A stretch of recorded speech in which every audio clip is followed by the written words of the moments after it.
Assalamualaikum warahmatullahi wabarakatuh. Bismillahirrahmanirrahim. Alhamdulillahilladzi hadana lihada wa ma kunna linahtadiya laula an hadanallah. Alhamdulillahilladzi jama'ana lihada wa ma kunna linajtami'a laula an jama'ana Allah. Asyhadu an la ilaha illallah wa asyhadu anna sayyidana Muhammadan abduhu wa rasuluh. Allahumma shalli wa sallim ala sayyidina Muhammad wa ala alihi wa ashabihi ajma'in. Amma ba'du. Hadirin jamaah salat subuh rahimakumullah. Alhamdulillah, puji dan syukur kita panjatkan kehadirat Allah Subhanahu wa taala atas karunia nikmatnya kita telah melaksanakan salat subuh dengan berjamaah. Mudah-mudahan segala amal ibadah yang kita laksanakan senantiasa diterima oleh Allah Subhanahu wa taala. Amin ya rabbal alamin. Salawat dan salam semoga tetap tercurah atas Nabi kita, Nabi besar Muhammad sallallahu alaihi wasallam. Hadirin kaum muslimin rahimakumullah, kita sama-sama lanjutkan kajian kita sambil kita niat beriktikaf di masjid sambil menunggu waktu syuruk. Buku Awwalu Marrah Atadabbarul Quran, atau pertama kalinya mentadabburi merenungi Al-Quran. Saya lupa ingat ini sampai mananya ini. Ada yang ingat nggak? Kalau saya aja udah lupa, apalagi jamaah ya.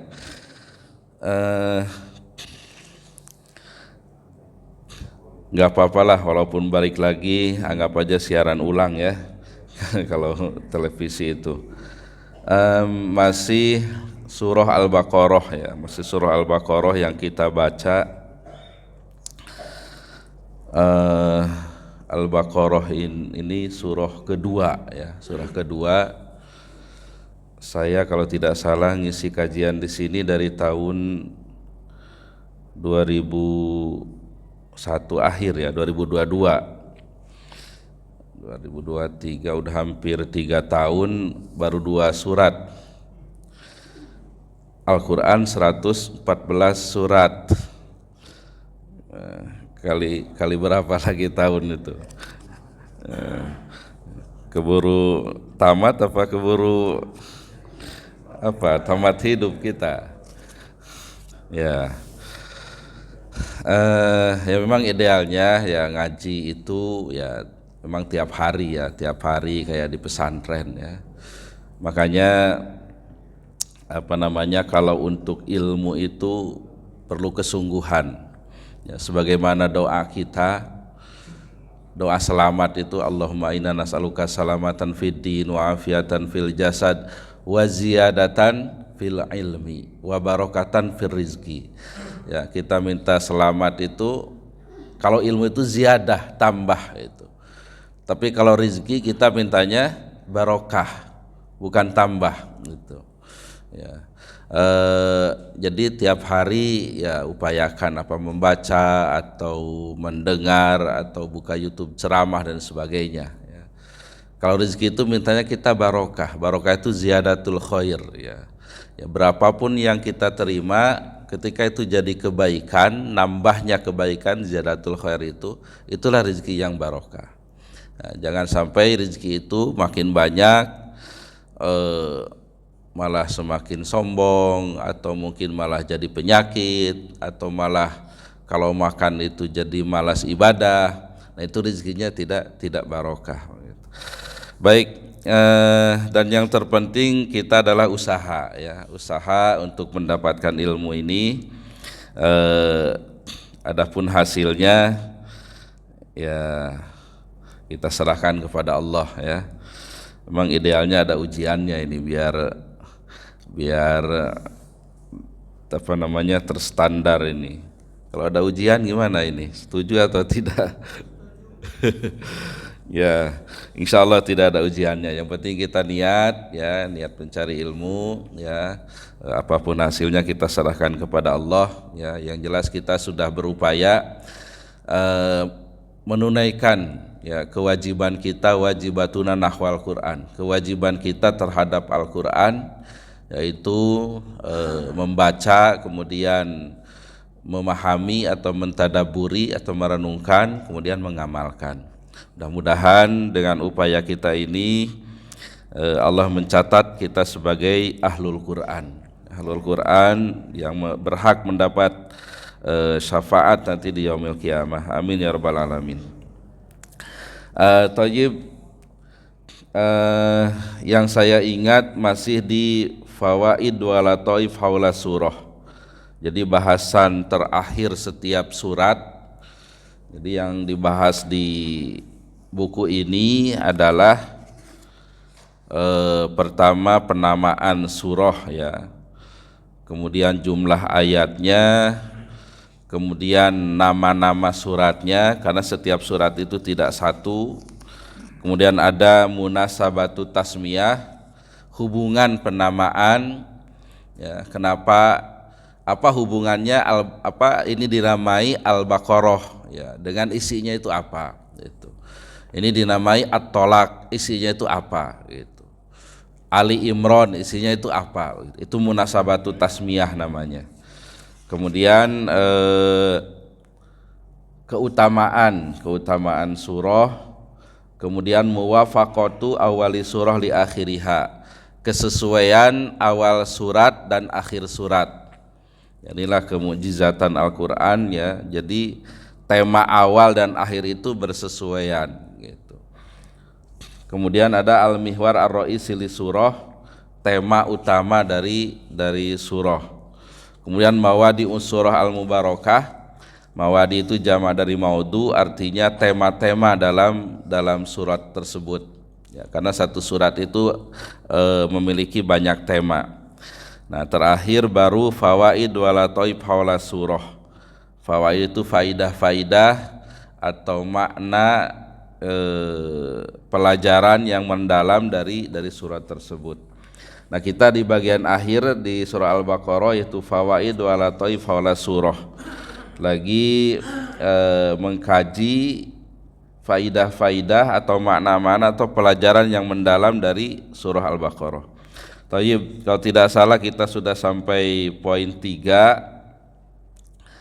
Pertemuan yang lalu itu kita bahas rukun Islam ya. Dalam surah Al-Baqarah ini disebutkan kelima rukun tersebut: syahadatain, as-shalah, az-zakah, saum atau puasa dan haji. Kemudian poin 3 itu awalu sifatin wasofalo bil Quran la raiba fi. Ini kalau tidak salah sudah dibahas bahwa sifat yang pertama disifatkan kepada Al-Quran itu la raiba fi, tidak ada keraguan ya, tidak ada keraguan ya, sebagaimana dalam surah Al-Baqarah di awal alif lam mim dzalikal kitabu la raiba fi, tidak ada keraguan di dalamnya. Nah, kita ini harus yakin dengan kebenaran Al-Quran walaupun mungkin pikiran kita belum sampai ya. Akhir-akhir ini kalau nggak salah saya sudah cerita, kita viral ya di WA itu seorang artis Australia yang nanya AI ya. Oh, ChatGPT ya, ya ChatGPT ya. Ya, memang dunia sekarang ini lompatannya luar biasa ya. Kita ini perlu menyesuaikan. Ya, ternyata ChatGPT saja sudah yakin Al-Quran itu wahyu, gitu. Al-Quran itu wahyu, gitu. Kebenarannya itu yakin, dan untuk Bible itu dia menyatakan kan sebagian, katanya. Gitu. Sebagiannya masih ada kebenarannya gitu ya, berarti yang lainnya buatan itu, dan itu sesuai dengan Al-Quran gitu ya, bahwa orang-orang kafir itu merubah kitab sucinya gitu. Baik, kemudian yang keempat awalu sifatin wasofallahu bihal muttaqin, sifat pertama yang disifatkan oleh Allah bagi orang yang bertakwa adalah yu'minuna bil ghaib, beriman kepada yang gaib. Wa akhiru sifatin wasafahum biha fi nafsi surah, dan akhir sifat yang disifatkan oleh Allah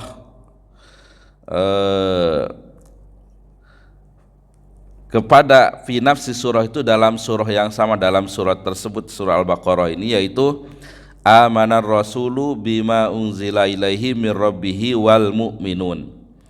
Ya, para rasul itu beriman kepada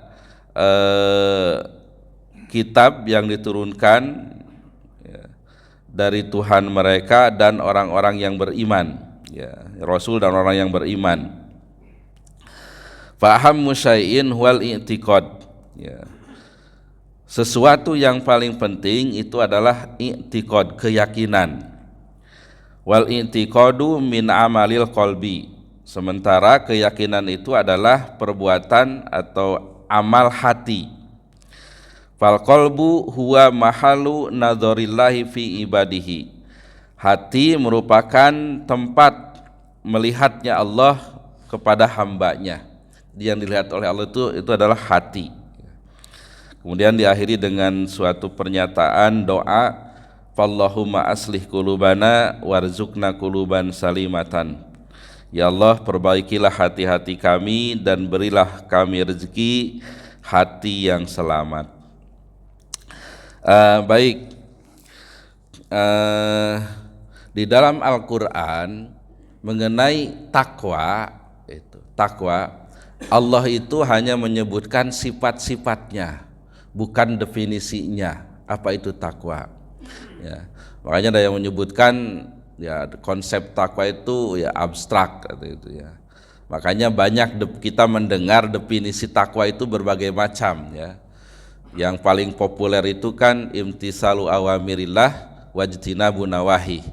Ya, melaksanakan semua perintah Allah dan menjauhi semua larangannya. Ya, ada juga yang mendefinisikan dari katanya takwa itu takut gitu. Ya, banyak definisi takwa yang disampaikan oleh para ulama. Nah, adapun di dalam Al-Qur'an ya yang takwa itu disebut itu tandanya, ya, tanda-tandanya. Nah, ini pelajaran bagi kita ya. Saya sering di sini mengulang-ulang tentang tanda orang yang bertakwa itu ya, dalam surah Ali Imran ya 133, kemudian Az-Zariyat ayat 15 ya, Al-Baqarah ayat 2 dan seterusnya. Nah, itu tanda-tanda orang yang bertakwa ya. Jadi itu untuk evaluasi kepada diri kita, udah belum kita ini takwa? Ya lihat tandanya gitu. Jadi yang menganggap kita takwa itu kan yang mulai adalah Allah, dan Allah memberikan standarnya. Baik, untuk dijadikan pelajaran aja sebelum ke sini ya, untuk mengingat kita. Surah Ali Imran 133 itu kan di situ ada 4 yang sering saya sampaikan. Yang pertama, alladzina yunfikuna fis sarra'i wad dharra. Ya, yang berinfak baik ketika lapang maupun ketika sempit. Nah, itu tuh orang yang bertakwa. Kalau orang berinfak ketika lapang itu biasa, tapi berinfak ketika sempit luar biasa. Itu saya sering menyampaikan di berbagai macam pengajian, termasuk di sini ya, simbol berinfak ketika sempit itu yaitu keluarganya Ummu Sulaim ya, di mana suaminya adalah Abu Thalhah itu. Ya, sering saya sampaikan untuk mengingat kita lagi, dan ustadz-ustadz juga saya yakin sering menyampaikan ya. Jadi ketika suatu malam datang tamu ke Madinah ya, itu biasa Rasul melelang ya, siapa yang malam ini bisa menerima tamu ya, bisa kedatangan tamu begitu. Banyak yang mengacungkan tangan, termasuk salah satunya Abu Thalhah ya. Akhirnya diberikanlah kepada Abu Thalhah tamu itu ya. Kemudian dibawa ke rumahnya ya. Abu Thalhah nanya kepada istrinya Ummu Sulaim ya, apakah ada makanan untuk tamu kita? Kata istrinya, tidak ada, kecuali hanya untuk anak-anak kita. Itu. Kalau begitu arahkan ya anak-anak kita untuk tidur, kemudian berikan kepada tamu itu makanan, dan ketika tamu mau makan matikan lampu. Itu sangat terkenal ya, itu juga sering mendengarnya ya.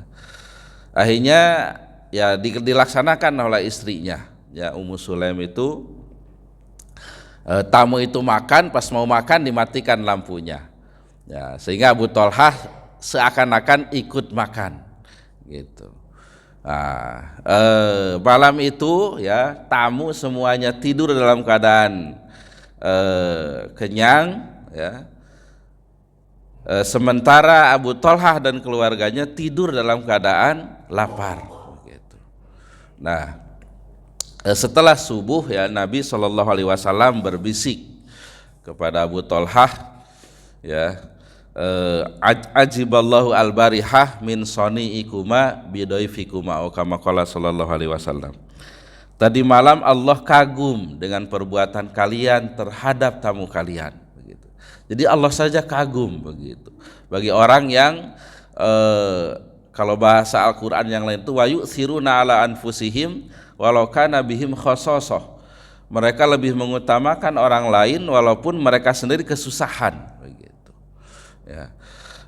Nah ini sangat berat ya, berat begitu. Nah, entah mungkin kita punya kejadian seperti itu atau tidak ya. Tidak ada makanan, tamu datang juga gitu. Nah itu berat begitu. Tapi orang yang bertakwa tidak ya, dia berinfak baik ketika lapang maupun ketika sempit. Kalau istilah lainnya, orang yang bertakwa itu punya kecerdasan finansial ya. Jadi dia mampu mengumpulkan pundi-pundi kekayaan, tapi mampu juga menggunakan di jalan yang baik gitu. Kemudian wal kadhiminal ghaid, orang yang bisa menahan marah itu. Orang yang bertakwa itu bukan yang tidak punya marah gitu. Orang yang normal itu semua punya potensi kemarahan. Tapi orang yang bertakwa mampu menahan amarahnya. Nah, kalau bahasa lainnya punya kecerdasan emosional ya. Kemudian wal afina anin nas ya, biasa memaafkan orang lain. Ya, namanya manusia ya, bertetangga atau di jalan dan sebagainya, tentunya ada sesuatu yang membuat tidak enak ya. Nah, orang yang bertakwa itu mampu memaafkan orang tersebut ya.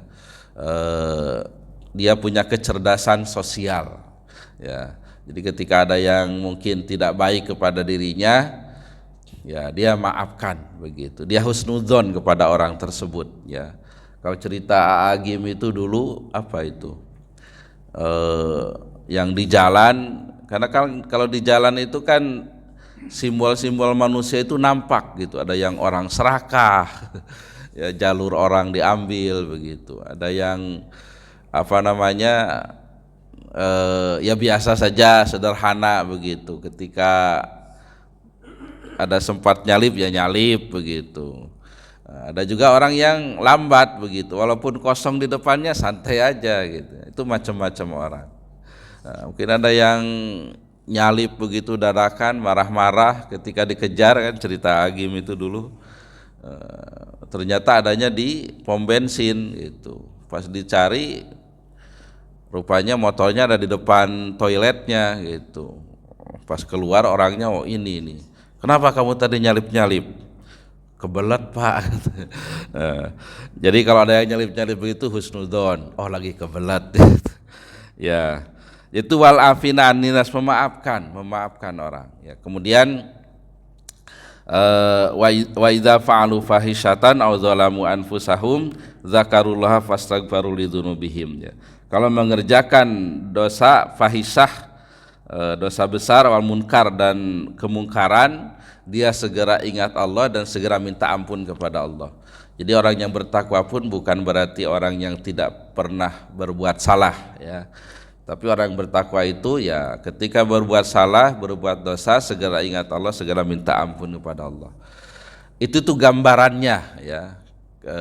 Atau yang keempat ini punya kecerdasan spiritual. Ya, dia punya pengawasan melekat dari Allah begitu. Orang yang bertakwa itu.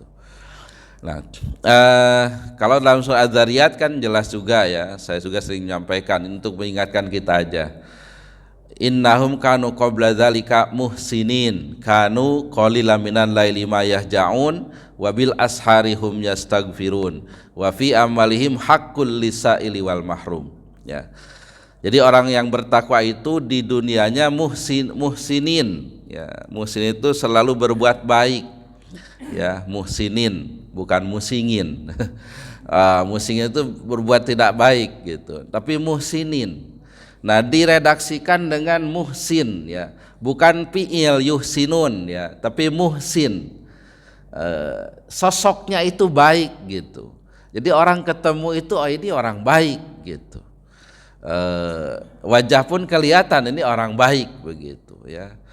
Karena kan walaupun bagaimana kita ini apa ya, saling melihat sebenarnya, ya, saling melihat itu untuk pelajaran juga bagi kita, ya. Apakah kita suka marah-marah atau sabar, soalnya orang itu melihat gitu. Karena itu sudah ada dari Al-Qur'annya, ya. A'udzubillahi minasyaitonirrajim wa qul i'malu fasayarallahu amalakum wa rasuluhu wal mu'minun. Katakanlah beramalah kalian, maka Allah akan melihat amalmu dan Rasul juga akan melihat dan orang-orang yang beriman gitu. Jadi sesama kita ini saling melihat, ya, makanya ada yang menyebutkan ya dunia ini panggung sandiwara, terkadang kita jadi pemain, terkadang kita jadi penonton begitu. Kita itu melihat begitu. Dan biasanya orang itu lebih menandai ketika orang itu meninggal dunia, ya, akan dikenang baik atau tidak gitu. Ya, walaupun bagaimana ya ketika saya kalau di Reni tukang ini juga tim memandikan jenazah, ya. Kalau melihat jenazah itu ya dalam hati itu ada aja gitu. Oh ini orang baik, ini rajin ke masjid. Wah ini ke masjidnya malas apa begitu semua. Ada saja begitu. Nah, orang yang bertakwa itu udah ini muhsinin, ini orang baik begitu. Baik. Kemudian yang kedua, kanu qalilan minal laili ma yahjaun. Mereka sedikit tidur di waktu malam, ya. Jadi banyak beribadah waktu malamnya, ya. Tahajud dan sebagainya. Kemudian kanu qalilan minal laili wa bil ashari hum yastaghfirun. Ketika waktu sahur mereka beristighfar. Waktu sahur itu seukuran 50 ayat sebelum subuh, ya sekitar 20 menit atau 30 menit. Nah, itu mereka sudah beristighfar, minta ampun kepada Allah. Kemudian wabil ashari hum yastaghfirun wa fi amwalihim haqqul lisaili wal mahrum. Dan pada harta mereka ada hak bagi orang yang minta-minta dan orang yang miskin. Itu tuh gambarannya, gambaran orang yang bertakwa, ya. Jadi mudah dipahami, real gitu. Kita pun bisa evaluasi diri kita gitu, ya. Jadi Al-Qur'an itu sangat jelas gitu, gampang dipahami gitu, ya. Itulah juga saya sering menyampaikan, ya. Pelajaran dari Al-Qur'an apa yang disebut dengan profesionalisme, ya. Jadi profesionalisme itu kalau tidak salah, ya, siapa, kerja apa, jam berapa gitu, hasilnya apa begitu kan. Kalau yang jadi pimpinan perusahaan atau apa itu kan, siapa, kerja apa, jam berapa begitu, jelas gitu. Nah, ini mengajarkan seperti itu. Siapanya? Orang yang bertakwa gitu. Kerjaannya apa? Katakanlah ngambil istighfar. Istighfar dia kerjaannya. Kapan? Ketika sahur begitu. Baik. Itu hanya mengingatkan untuk kita semuanya, termasuk diri saya sendiri, ya, pelajaran sifat orang yang bertakwa. Nah, dalam Al-Baqarah sifat yang pertama itu beriman kepada yang gaib, ya, yang gaib. Ya, dulu ketika bahas surah Al-Fatihah saya sudah bahas panjang lebar, ya. Bahasanya alam itu terbagi dua, ada yang gaib dan syahadah, ya.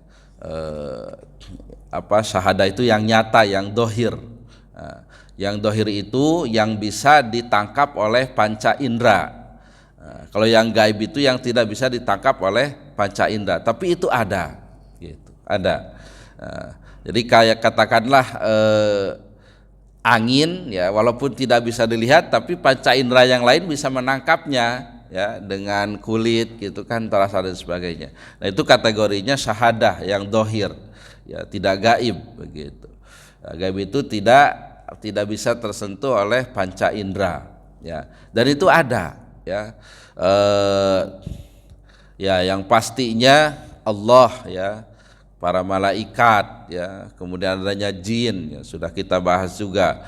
Kemudian surga neraka, sekarang pun sudah ada surga neraka itu ya, surga neraka itu ya. Ya dalam konsepnya itu ada di langit ketujuh itu ya. Nah, makanya bahasa Al-Qur'an itu wa idzal jannatu uzlifat, ketika nanti di yaumil kiamah itu ketika surga didekatkan ya, didekatkan. Nah, maka nanti teori apa ya, bahasa itu rekonstruksi yaumul kiamah itu ya, semua langit dimensi itu disatukan menjadi satu ya, sehingga surga dan neraka itu nanti dekat dengan manusia itu gitu. Sekarang sudah ada ya, sudah ada. Nah itu harus kita yakini ya, harus kita yakini. Makanya akhir sifat orang yang bertakwa dalam Al-Baqarah itu kan wabil akhirati hum yuqinun, kepada hari akhirat mereka yakin. Yakin itu sering saya contohkan ya, untuk mengingat kembali. Ada istilah yakin, kemudian ada istilah ainul yakin, ada istilah hakul yakin ya. Ya, kalau yakin itu ya apa? Umpamanya apa? Apel itu ada gitu. Ya, apel itu ada gitu. Kita kan yakin walaupun di sini tidak ada apel, kita yakin apel itu ada. Gitu. Kalau ainul yakin, ain itu penglihatan. Nah, di sini ada apel umpamanya. Nah, kita kelihatan seperti ini. Nah itu ainul yakin. Nanti ainul yakinnya hari surga neraka ya, kalau kita sudah melewati pintu kematian ya. Nah kemudian kalau hakul yakin itu ya dipegang, dimakan gitu, sehingga tahu ini apel Puji, apel Malang begitu. Itu hakul yakin, hakul yakin. Itu tuh gambarannya. Jadi yakin dengan surga neraka itu seperti yakinnya keberadaan apel begitu. Ya. Makanya para sahabat itu ya, kalau mereka mau sholat itu membayangkan mau meniti Siratal Mustaqim, terbayang kenikmatan surga, terbayang kepedihan siksa neraka begitu. Nah, orang-orang yang landasannya itu ya keyakinan, keimanan dan keyakinan itu. Nah, ini disebut di sini fahamus syai', sesuatu yang paling penting. Nah, orang yang sudah yakin dengan akhirat, beriman kepada Allah, kepada adanya para malaikat dan sebagainya, ya, dia akan baik orangnya itu. Dia akan baik begitu. Dia ingat kalau mau berbuat salah, buat dosa itu, nanti gimana kalau saya mati, ditanya sama Allah, masuk neraka dan sebagainya begitu. Berpikirnya ke sana begitu. Nah inilah sumber atau dasar yang utama dari ketakwaan itu. Makanya Allah menempatkan tandanya orang yang bertakwa yang pertama itu yu'minuna bil ghaib, beriman gitu, kepada yang gaib. Jadi orang yang yakin adanya Allah, malaikat, surga, neraka, selalu terbayang di pikirannya itu ya. Bahkan di pelajaran sebelumnya kan, di yang pertama itu tentang kematian gitu. Jadi kita ini penting ya, sesekali membayangkan kematian kita gitu. Jangan melihat kematian orang saja. Ya, entah kita mati ini, entah kecelakaan, entah sakit dulu, entah lagi tidur gitu kan. Kalau lagi perang itu kita lihat ya di tayangan TV Palestina itu ya, yang kena tembak begitu. Kemudian yang kena reruntuhan bangunan dan sebagainya. Nah, kita akan seperti apa? Kita pun akan mati juga begitu. Pernah nggak merasakan kalau kita kena tembak begitu sakit sehingga kita meninggal begitu? Kemudian kita dimandikan dan sebagainya. Sesekali perlu juga kita merenung ya. Kita merenung ya umur kita ini udah berapa, kira-kira berapa tahun lagi. Standarnya Nabi aja kalau dalam hadis itu sitin wasabin antara 60 70, tapi sedikit yang lebih dari itu. Jadi ada juga yang sampai 80 90 tapi sedikit. Kemudian kita bayangkan nanti setelah meninggal itu kita ditanya dan sebagainya. Nah, pikiran-pikiran itu ya bukan sebenarnya tidak akan melemahkan kita, justru akan membuat kita semangat, ya semangat beribadah karena bekal nanti itu adalah ibadah. Ketika ada maksiat juga kita ingat gitu, gimana nanti pertanggungjawabannya dan sebagainya. Nah, orang-orang yang jahat, orang-orang yang pelaku kriminal, nah itu hatinya itu tidak ada keimanannya. Itu yaitu kategorinya hatinya itu hati yang marid, hati yang sakit gitu, sehingga mereka berbuat dosa, berbuat salah begitu ya. Dia lupa dia akan mati dan sebagainya gitu. Saya juga sering ya, ini ya penelitian tidak langsung ya, orang-orang yang mau cerai itu saya suka iseng gitu, bukan iseng dalam tanda petik, suka tanya suka sholat nggak atau bolong-bolong nggak. Ya katanya saya bolong-bolong katanya gitu. Jadi hampir 70% yang cerai-cerai itu bolong-bolong sholatnya itu. Jadi ketika dia tidak komitmen dengan amal ibadah gitu. Nah itu hatinya itu menjadi marid, kotor gitu, tidak salim. Sehingga menimbulkan dalam rumah tangganya pun tidak baik begitu. Ketika ada masalah yang jadi cekcok begitu. Cekcok, tidak pandai mengendalikan emosinya, tapi hatinya yang baik walaupun ada masalah dia mampu mengendalikan emosinya gitu. Jadi sumber utamanya itu adalah hati ya, hati. Di sini disebutkan fal qalbu huwa mahalu nadharillahi fi ibadih ya. Hati itu tempat melihatnya Allah kepada hambanya ya. Kalau istilah orang barat itu ada istilah dalam spiritual question itu menyebutkan ada hati itu God spot katanya, titik Tuhan gitu, titik Tuhan ya. Dalam Al-Quran itu disebutkan Allah itu yahulu bainal mar'i wa qalbih, itu bahasa Al-Quran. Letter lucknya Allah itu ada gitu, menempati bainal mar'i antara orang wa qalbih dan hatinya. Nah itu bahasa Al-Quran ya, artinya kita memahami ya sebelum yang ada di hati kita itu keluar dari mulut kita lewat perkataan dan sebagainya, Allah itu sudah tahu gitu, Allah itu sudah tahu gitu. Dalam surah Qaf itu wa nahnu aqrabu ilaihi min hablil warid, kami ini lebih dekat daripada urat leher begitu ya, urat nadi begitu. Nah itu kedekatan Allah Subhanahu wa Ta'ala. Makanya agar hati kita bersih ya, ini mungkin terakhir karena waktu suruknya sekarang lewat 25 ya, lewat 10 aja ya. Likulli syai'in siqol ya, wa siqolul qalbi dzikrullah atau kama qala sallallahu alaihi wasallam. Segala sesuatu itu ada pembersihnya dan pembersih hati adalah dzikrullah. Ingat Allah Subhanahu wa Ta'ala. Oleh karenanya ya, di antara langkah pertama membersihkan hati kita ya, kita selalu ingat Allah Subhanahu wa Ta'ala, menyebut asma Allah.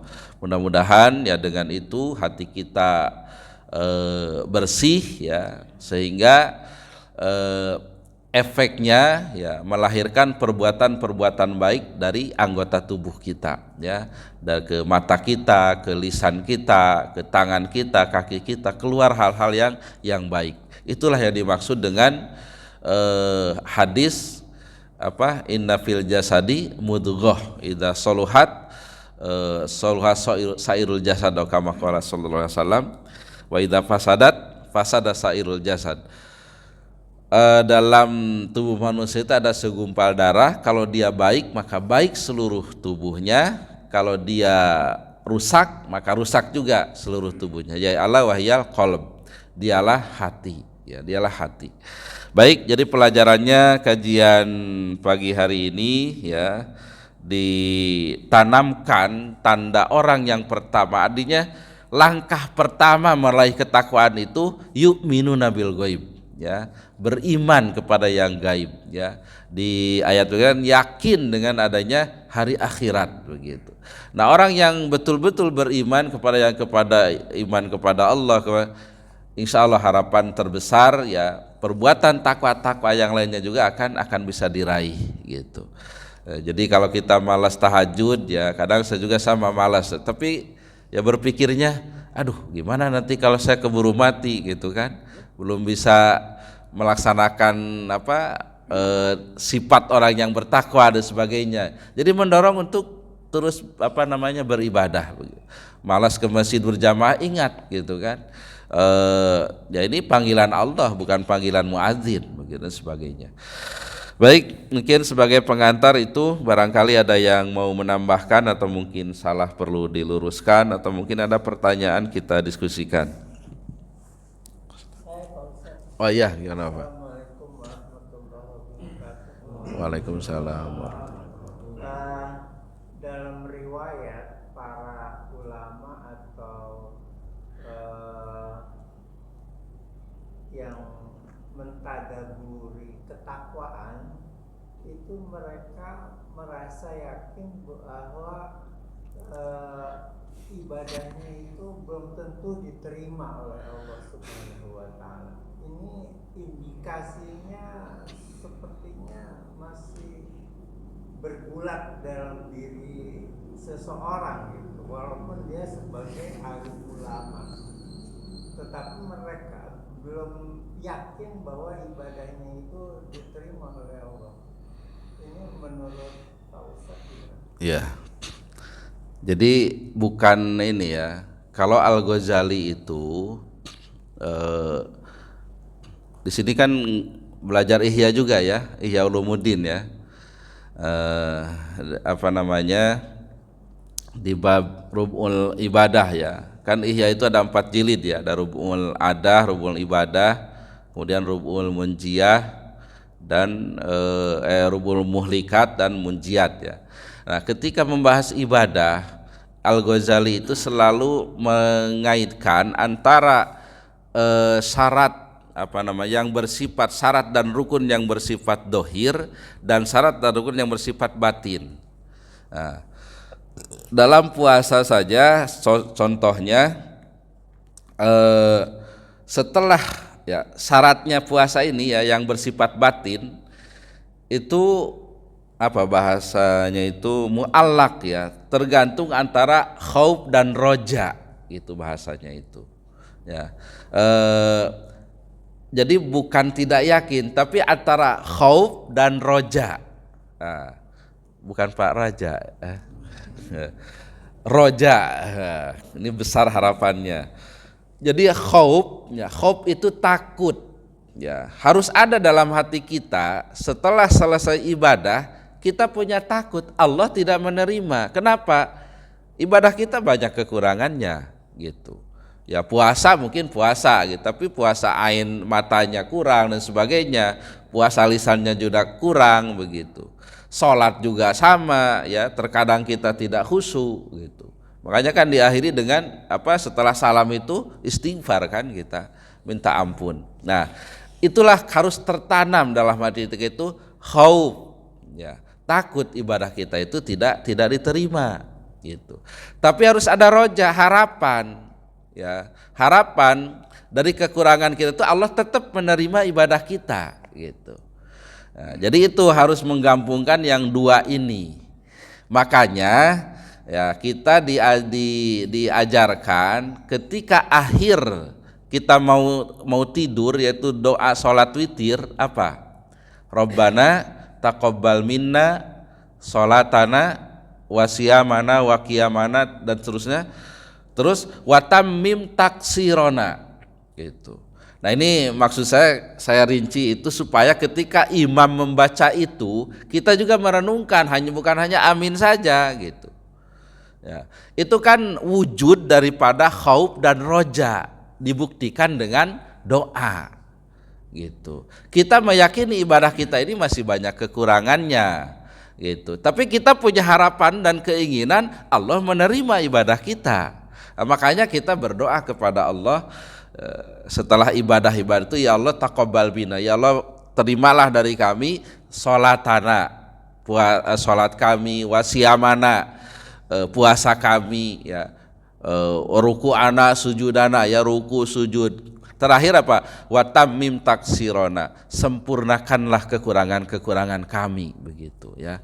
Jadi bukan tidak yakin ya, bukan tidak yakin ya. Karena kalau kita kaji kitab tasawuf ya, contohnya Ihya itu, yaitu setelah ibadah itu bukan kita ragu ini enggak diterima atau pede juga ini pasti diterima, tidak seperti itu ya.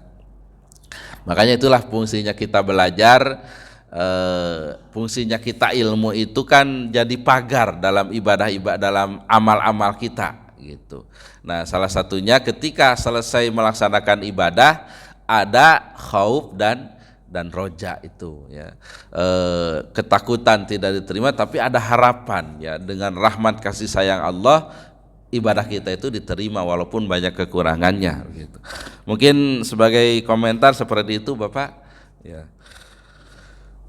Masih ada ya, kalau karena sudah disebut jadi nggak ngacung Pak Raja. Oh iya.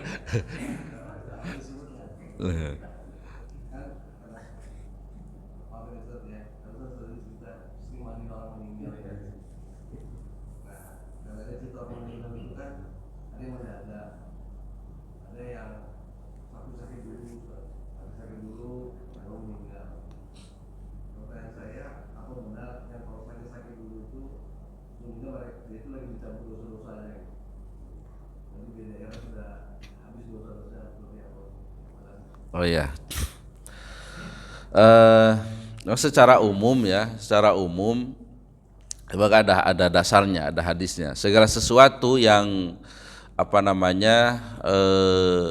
musibah ya yang menimpa kita ya, itu untuk menebus dosa ya, menebus dosa gitu. Katakanlah dalam sakaratul maut ya, ini kita akan mengalaminya ini ya. Saya juga kalau bicara itu ngeri-ngeri sedap ya, sakar ya, semua kita akan mengalaminya. Jadi disebut sakar itu kan mabuk ya, mabuk. Manusia itu katakanlah dia mampu menahan rasa sakit itu katakanlah 20 begitu. Tapi kematian itu rasanya sakitnya itu 30 40 lebih begitu ya. Jadi tubuh pun tidak bisa nahan lagi sehingga ada sakar gitu, mabuk begitu, tidak sadar. Dan itu juga menimpa kepada Rasulullah Shallallahu Alaihi Wasallam gitu. Beberapa hari beliau sakitnya itu, ya kemudian panasnya beliau itu panas 2 orang dijadikan di dalam satu tubuh begitu. Ya ada riwayat air yang kompres yang dingin ketika ditempelkan ke tubuh Rasul langsung kering begitu. Ya. Nah, kemudian Siti Aisyah itu kalau tidak salah berkomentar begitu. Sebelum saya melihat kematian Rasul, saya mengira orang yang susah meninggal itu orang yang banyak dosa begitu. Tapi setelah melihat kematian Rasul, meninggalnya Rasul, anggapan itu tidak ada gitu, tidak ada. Artinya apa? Yang pertama, mau yang berdosa mau yang enggak sama juga merasakan sakaratul maut begitu. Ya, makanya kita berdoa Allahumma hawwin alaina fi sakaratil maut ya, ringankan ketika sakaratul maut. Nah, orang yang baik ketika susah meninggalnya jangan suudon ya. Itu untuk meningkatkan derajatnya nanti di surga nanti. Ya. Adapun orang yang dosa itu salah satu penghapus dosanya di dunia, ya, dengan sakitnya itu, ya, dengan sakitnya itu. Ya. Kemudian ya fenomena ada yang sakit-sakit dulu, ada yang mungkin cepat, ada yang lagi tidur dan sebagainya, ya, yaitu hanya proses ya. Namun kita ada baca hadis. Sekarang kan banyak yang meninggal mendadak itu ya, mautul faj'ah bahasanya. Itu salah satu tanda hari kiamat ya. Jadi banyaknya orang yang mati mendadak itu salah satu dalam hadis itu tanda-tanda dekatnya yaumul kiamah ya. Jadi intinya ya memang sakit, salah satu penghapus dosa itu yaitu sakaratul maut ya, dan sakit ya, sakit. Makanya kita kalau mendoakan mungkin orang itu karena biasanya ya ini ya bukan suudon ya, terkadang ada yang memang sakit-sakitan, memang awalnya itu memang orangnya ya suka minuman keras dan sebagainya gitu. Ya, kita kan sebagai orang ya melihat juga gitu, ya pantaslah gitu sakit-sakitan, dulunya peminum begitu. Nah, tapi apa kita doakan saja, mudah-mudahan dengan sakitnya menjadi kafarat dari dosa-dosanya. Gitu saja kita doakan begitu. Ya, mungkin itu yang terbaik ya, karena setelah meninggal ini kan kita tidak tahu lagi, mungkin sudah diampuni oleh Allah Subhanahu Wa Taala dosanya gitu, dengan sakitnya itu. Baik, mungkin itu sudah lewat 10 menit ya. Baik ya, mudah-mudahan apapun yang kita dapat dari kajian ini ya, mudah-mudahan Allah mencatat sebagai amal kebaikan untuk kita semuanya. Mohon maaf juga atas segala kekurangan dari penyampaian dan sebagainya. Kita akhiri dengan berdoa kepada Allah Subhanahu Wa Taala. Kita doakan yang pertama saudara kita yang sedang ditimpa musibah seperti sakit dan sebagainya, mudah-mudahan lekas disembuhkan oleh Allah dan diberi kesabaran. Kita doakan saudara-saudara kita yang sudah mendahului ya, orang tua kita mudah-mudahan diampuni dosanya, diterima amal ibadahnya, ditempatkan di tempat yang terbaik di sisi Allah Subhanahu Wa Taala. Kita doakan anak-anak kita juga mudah-mudahan anak-anak yang solih, yang solihah, anak-anak yang berilmu, panjang umur, mengabdi kepada Allah, berbakti kepada kedua orang tua. Untuk segala maksud baik kita mudah-mudahan dijawab oleh Allah. Lihadhihi niyah wa likulli niyatin sholihah barakati al-Fatihah. A'udzubillahi minasyaitonirrajim. Bismillahirrahmanirrahim. Alhamdulillahirabbil alamin arrahmanirrahim maliki yaumiddin. Iyyaka na'budu wa iyyaka nasta'in ihdinas siratal mustaqim siratal ladzina an'amta 'alaihim ghairil maghdubi 'alaihim waladdallin. Bismillahirrahmanirrahim. Alhamdulillahirabbil alamin hamdan yuafi ni'amahu wa yukafi'u mazidah. Ya Rabbana lakal hamdu kama yanbaghi li jalali wajhika wa 'azimi sultanik. Allahumma shalli ala Muhammad wa ala ali Muhammad. Allahumma ighfir lana dzunubana wa liwalidina warhamhuma kama rabbayana shighara. Allahumma jal jaman hadza jaman marhuma wa tafarruqana min ba'dihi tafarruqan ma'suma. Rabbana hab lana min azwajina wa dzurriyyatina qurrata a'yun waj'alna lil muttaqina imama. Rabbana la tada' lana dzanban illa ghafartah wa la hamman illa farajtah wa la dainan illa qadaitah wa la maridon illa syafaitah wa la aiban illa satartah wa la hajatan min hawajid dunya wal akhirati illa qadaitah ya arhamar rahimin. Rabbana atina fid dunya hasanah wa fil akhirati hasanah wa qina adzabannar. Wa sallallahu ala sayyidina Muhammadin wa ala alihi wa sahbihi wa sallam. Subhana rabbika rabbil izzati amma yasifun. Assalamualaikum warahmatullahi wabarakatuh. Alhamdulillahirabbil alamin. Subhanakallahumma bihamdika asyhadu an la ilaha illa anta astaghfiruka wa atubu ilaik. Alhamdulillahirabbil alamin. Assalamualaikum warahmatullahi wabarakatuh.